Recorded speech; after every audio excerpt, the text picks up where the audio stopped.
யாருங்க சொன்னா இந்த சாப்பாடு பிடிக்காதுன்னு? ஐயோ, எங்களை மாதிரி இல்லத்தரசிகளுக்கும் வர பிரசாதங்க இது. எடுத்தோமா, ஒரு கிளாஸ் ரவையை போட்டோமா, வறுத்தோமா, வானல் சட்டி வச்சோமா, எண்ணெய் ஊற்றணுமா, கடுகு உளுத்தம்பருப்பு போட்டோமா, 2 வெங்காயத்தை அரிஞ்சு போட்டோமா, ஒரு பச்சை மிளகாய் அரிஞ்சு போட்டோமா,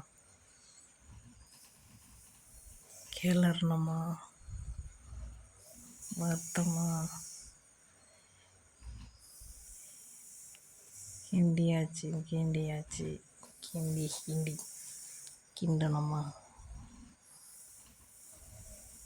ஒரு கிளாஸ் ரவைக்கு 3 கிளாஸ் தண்ணி ஊற்றணுமா, ரவையை கிண்டணுமா,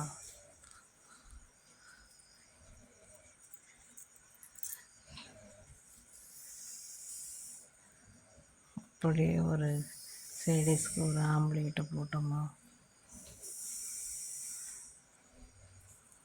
முடிஞ்சுதுங்க பிரேக்ஃபாஸ்ட்டு.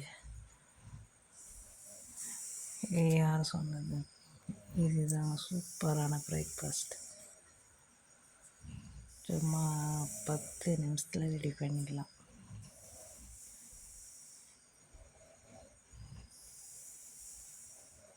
அப்புறம் பார்த்திங்கன்னா, இந்த வெயிட் லாஸ் பண்ணுறவங்களுக்கெல்லாம் பாருங்கள், ஒரு 4 தோசை 3 தோசை சாப்பிட்றவங்கலாம் ஒரு கரண்டி உப்புமா தான், அதுவே போதும்ன்ட்டு எழுந்திரிச்சுக்காங்க. பிடிச்சிருந்தா லைக் பண்ணுங்கள், சப்ஸ்கிரைப் பண்ணுங்கள். பாய்.